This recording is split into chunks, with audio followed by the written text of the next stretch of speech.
नमस्कार, मेरा नाम गौरव दुबे है और मैं डिजिटल मार्केटिंग कंसल्टेंट और ट्रेनर हूं सिंस 2013। हेयर ट्रांसप्लांट बिजनेस में अक्सर ये देखा जाता है कि बहुत सारे क्लाइंट्स हैं जो अपने प्रोजेक्ट को इनिशिएट तो करते हैं, लेकिन काफ़ी लॉन्ग टर्म तक वो किसी एक एजेंसी के साथ कंटिन्यू नहीं कर पाते अपने डिजिटल मार्केटिंग सर्विसेज को।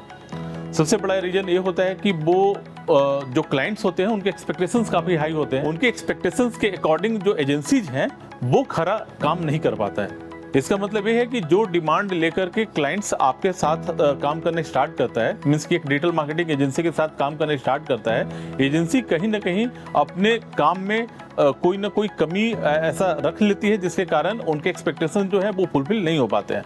और फिर क्या होता है कि दोनों का जो रास्ता है वो अलग अलग हो जाता है। उसके बाद फिर से क्लाइंट क्या करता है कि वो कोई एक नए एजेंसी की तलाश करता है, नए एजेंसी को ढूंढता है, फिर से उनके साथ काम कंटिन्यू कराता है और उस समय फिर से उसकी जो एक्सपेक्टेशंस होती हैं वो हाई होती हैं और फिर से वो 3-4 महीने के बाद सेपरेटेड हो जाता है। तो इस वीडियो का मेन टॉपिक है what to think before starting marketing campaigns for any hair transplant clinic.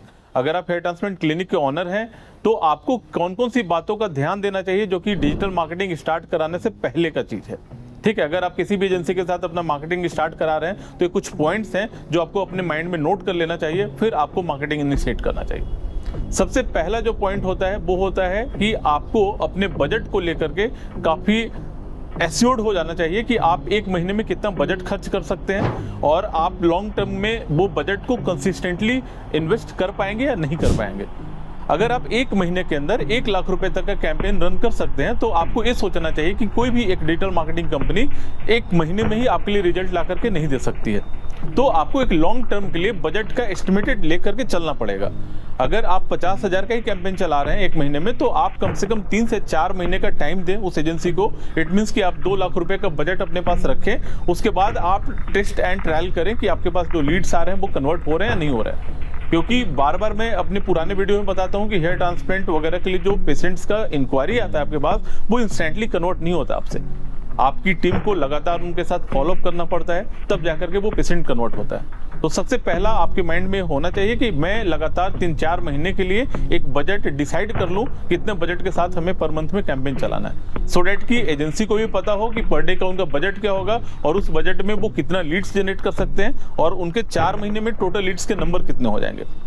जब आप एक मंथली इवैल्यूएशन के लिए बैठेंगे अपने डिजिटल मार्केटिंग एजेंसी के साथ तो उस समय फिर आपको आसानी होगी कि अगर हमने 50,000 या 1 लाख रुपए अगर एक महीने में खर्च किया हुआ है तो उसमें टोटल कितने लीड्स आए हैं, उसमें से पोटेंशियल लीड्स कितने हैं, कितने लोगों ने अपॉइंटमेंट फिक्स कर लिया और कितने लोगों ने हेयर ट्रांसप्लांट करा लिया। दूसरा चीज कि आपको ये भी सोचना पड़ता है कि जो भी हेयर ट्रांसप्लांट के लिए पेशेंट आपको इंक्वायर करता है वो आपके जैसे और भी क्लिनिक्स को भी इंक्वायर करता है और कहीं ना कहीं वो जाकर के कन्वर्ट भी होता है।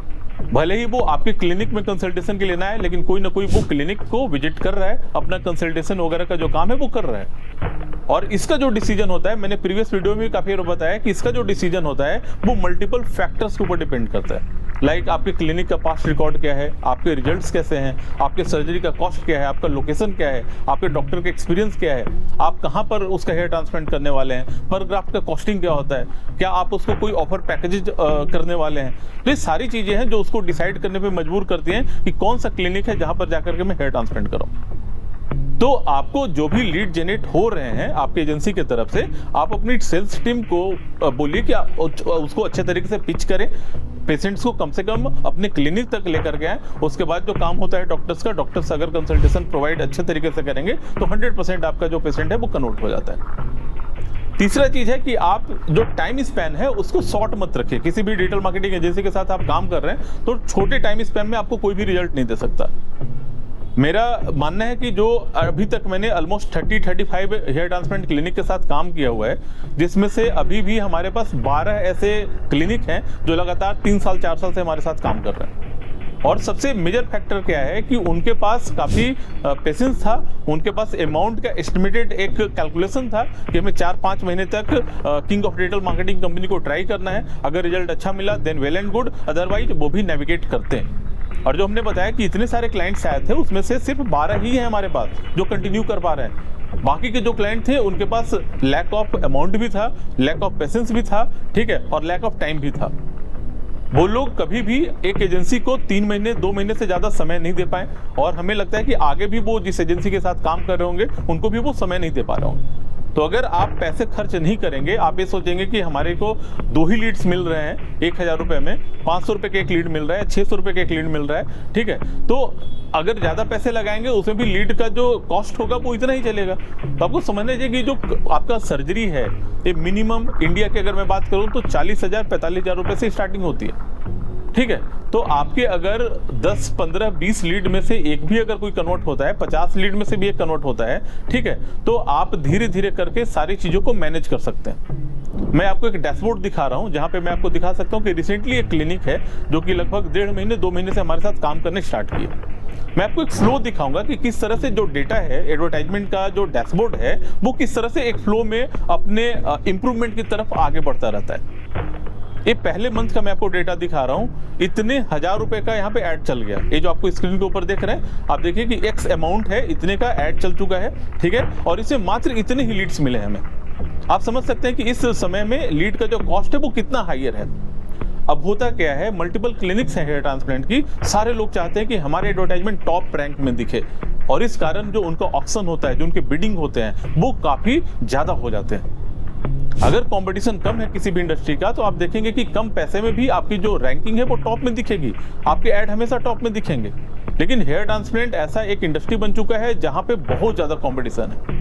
तो कंपटीशन को बीट करने के लिए आपको अपने बिडिंग स्ट्रेटजी को भी हायर करना पड़ता है, क्योंकि आप अगर अपने बिडिंग को हायर नहीं रखेंगे, ओपन नहीं करेंगे, तो आपका ऐड ऊपर में दिखेगा ही नहीं। और उस कंडीशन में क्या होगा कि आपके जो CTR हैं वो काफी डाउन हो जाएंगे, और CTR अगर आपका डाउन होता है तो आपके ऐड को बैडली इफेक्ट करता है, और अगर आपका ऐड इफेक्टेड होता है तो फिर आपके परफॉर्मेंस काफी डाउन होते हैं, और उस कारण से ना आपको लीड मिलता है और ना ही आपको कोई कन्वर्जन मिलता है।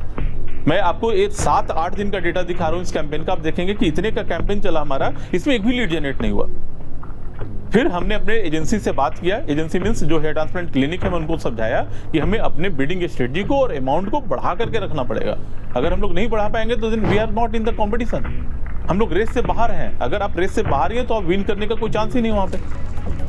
अब फिर मैं आपको इधर रिसेंट का डेटा दिखा रहा हूँ 15-20 दिन का। आप देखिए कि पहले जो CPL था वो इतना था, अभी के टाइम में कितना कम हो चुका है। और ये डेटा जो है वो क्लियर करता है, आपके इनसाइट को क्लियर करता है, आपके थॉट्स को भी क्लियर करता है कि आपको वेट करना पड़ता है। अगर आप गूगल एडवर्टाइजमेंट भी रन कर रहे हैं, देन एटलीस्ट 14 डेज का विंडो है गूगल का, जहाँ पे वो लर्निंग फेज से बाहर आता है। आप 4 दिन के अंदर घबरा जाते हैं कि हमारे पास लीड्स नहीं आ रही है, हमारा कन्वर्जन नहीं हो रहा है।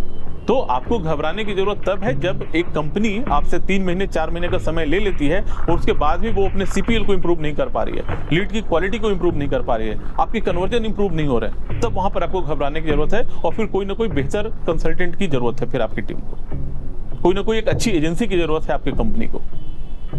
तो इसके साथ ही मैं कहना चाहूंगा कि अगर आप ओनर हैं कोई भी हेयर ट्रांसप्लांट क्लिनिक के और आप चाहते हैं कि एक लॉन्ग टर्म तक एक रिलेशनशिप बना करके कोई भी डिजिटल मार्केटिंग एजेंसी के साथ या डिजिटल मार्केटिंग कंसल्टेंट के साथ आप काम करें, तो 3 चीजों के ऊपर आप ध्यान दें। एक तो आप टाइम स्पैन, एक टाइम विंडो जो होता है वो लंबा लेकर के चले, कम से कम 4-5 महीने का समय लेकर चले।